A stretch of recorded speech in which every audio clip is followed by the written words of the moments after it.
A very helpful tool that faculty can use to think about how well their assignment aligns with the course's learning outcomes, as well as how much the assignment actually aligns with how feedback is being given, is what's called an assessment blueprint. And this particular version that's up here on the slide is something that's taken from the Association of College and University Educators, AQ.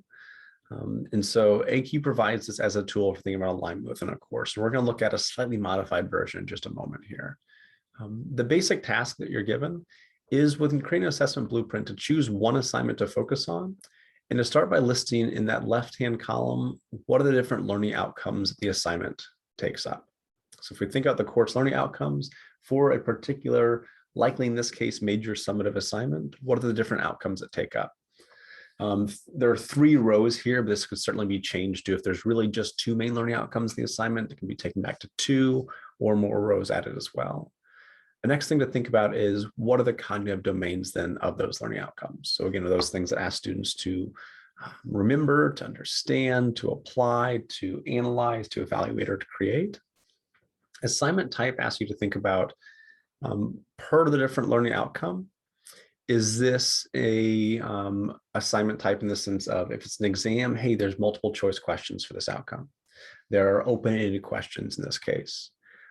For other assignment types, we can think about, is it something like this is an essay, this is a demonstration, this is a performance? So whatever that assignment type is, what we consider and kind of put in that box.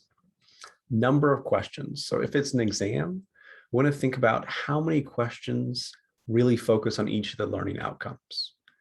And so if one of our learning outcomes focuses on students' comprehension of payroll structures, how many questions actually ask students about payroll structures and how many questions are good demonstrations of that learning outcome? The next then turns to how it's being graded.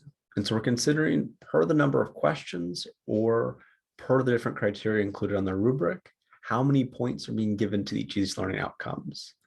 And then the final column is based on that number of points, essentially how much from a grading standpoint is each of the learning outcomes worth within the assignment itself. What this does is it gets you to think about the different learning outcomes that you as an instructor really want to privilege and prioritize in an assignment. And are those the same things that are being privileged on the rubric itself? And so we'll look at an example here in just a moment, but it's really thinking about the alignment of grading structure with the task being done and thinking about if students often are incentivized by a rubric and a point structure of how to do well in an assignment based off of the grade, this can be a way to really motivate students to move in the direction that they need to do well on this particular assignment, rather than privileging things that to you may be frivolous, may not be important, but when we actually look at it, are a pretty important part of how the assignment's graded. A slight way to modify this is if it's challenging or if it becomes cumbersome to look at how many points are actually being set up for a particular exam, how many points are being set up with a rubric, to instead look at it a little more generally, a little more vaguely with something like intended significance. And so you can think about a particular learning outcome. If you would say, oh, this is intended to have really high significance, oh, this is kind of moderate significance or not really that significant in the assignment, but it's part of it. And the same thing then for the number of questions and the grading structure that's being used. So if you look at the rubric, if you look at the number of questions being aligned with those different outcomes, is the significance actually pretty strong? Is it pretty low? Is it pretty moderate based off looking at those factors?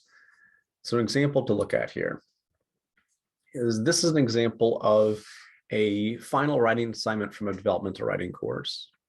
And with this developmental writing course, a lot of the focus of the class was on paragraph development and essay development.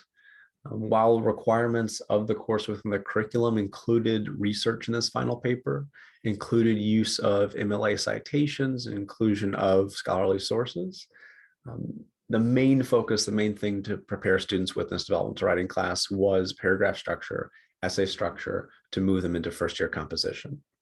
And so if we look at their different learning outcomes, this particular final essay includes 4 different outcomes related to writing essays of various lengths, developing a piece of writing around a strong central idea, structuring an essay with introductions, bodies, and conclusions, and then final MLA research in the paper. Intended significance. The goal of the paper is really to get students writing full length essays and really think about strong central ideas and developed paragraphs with some significance, certainly with the MLA guidelines. The big challenge, the big conflict that you should notice in looking at this is when the rubric is actually looked at, when the individual criteria was added up to see where priority is being given, nearly half of the assignment's grade is dedicated to the MLA guidelines and use of research, about 46%. We actually tally up the rubric for this assignment. And so it creates a big problem here in terms of this being misaligned, that if we want students to focus on those top 3 things, if that's really what's important, we've got to adjust the rubric in this case so that that's what significance, so that's where significance is being given in the grading structure as well. And so assessment blueprint is a helpful tool to go through for a major class assignment to think about, again, what learning outcomes are being prioritized in the actual tasks of the assignment, and does the grading structure align and create an effective structure for students as well.